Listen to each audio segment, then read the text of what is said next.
Hello all. My name is Christopher Yusuf, and I'm glad to be with you here virtually today. Freshman here at Wayne State, and I'm planning to be a business or economics major with hopes to go into law school. Today, I'm going to talk to you about voter fraud. As the election approaches, there are many opinions flying around about the integrity of this election. I'm here to give you the facts about voter fraud. I'm not here to sway your opinion one way or the other. In my time with you today, we will be digging deeper into the most common types of voter fraud. The most important one, starting with mail-in voting, which is highly important in this upcoming election.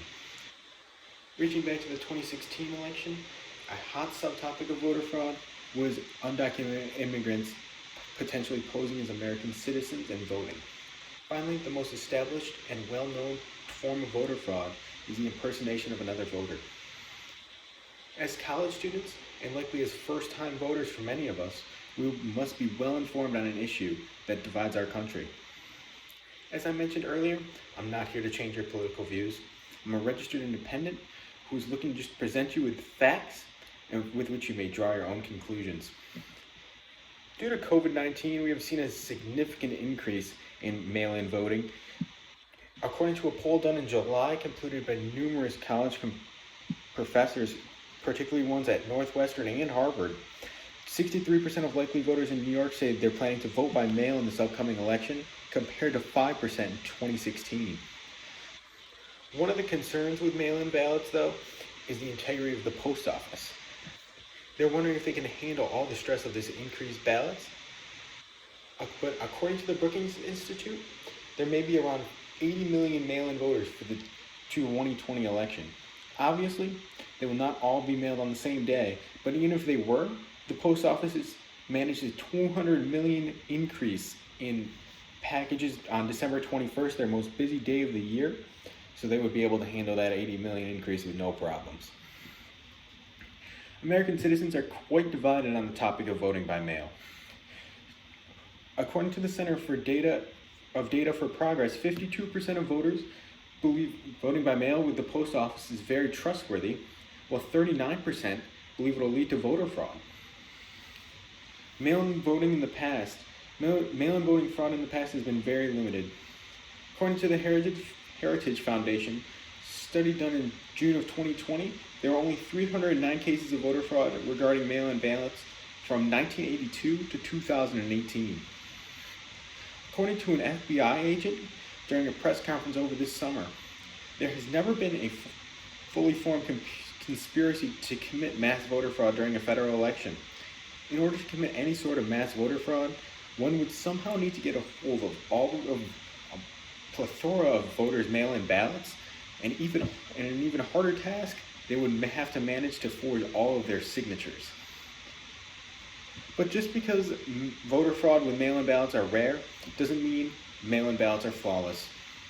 In Brooklyn, election officials accidentally sent over 100,000 faulty ballots, according to the Associated Press. The ballots themselves were okay, but the return envelopes contained the wrong name and the wrong addresses. In Harrisburg, Pennsylvania, a big swing state in this upcoming election, 9 military absentee ballots were accidentally thrown out, according to the Associated Press. While voting by mail voter fraud isn't the most talked about issue, in 2016 we heard a lot about illegal immigrants voting, particularly right after the election in the debate about the popular vote versus the Electoral College. There's an idea amongst many politicians that many undocumented immigrants are illegally registered to vote. In 2012 in Florida, for example, the government compiled a list of 180,000 registered voters to confirm they were citizens, according to the Miami Herald. Only 85 of those voters were not citizens. According to NPR, Texas election officials created a list of 95,000 possible non-citizens that are registered to vote, but currently they're facing challenges from voting rights groups that claim they're in violation of the Voting Rights Act by trying to intimidate Latinos from trying to vote. Although undocumented immigrants do not vote in massive numbers, it does still happen. In September, ICE arrested 16 undocumented immigrants for illegally voting in 2016 election, according to their official website. These immigrants are based out of North Carolina, but they're all above the age of 44, except for one man. As we have now covered 2 recent voter fraud concerns, we move on to the oldest one in the book, voter impersonation. Voter impersonation, a form of voter fraud that certainly does happen, but it's certainly not widespread because it's impossible to have a plan. It can only be done by one person. Typically, it's on accident. According to a study done by the Washington Post in 2014, there was only 31 cases of voter impersonation from 2000 to 2014 over a span of 1 billion votes. That's billion with a B, folks. Some of these voter impersonations, for example, were just people voting for their parents or siblings, but you did come across a few here and there that were people voting for somebody that was legally dead.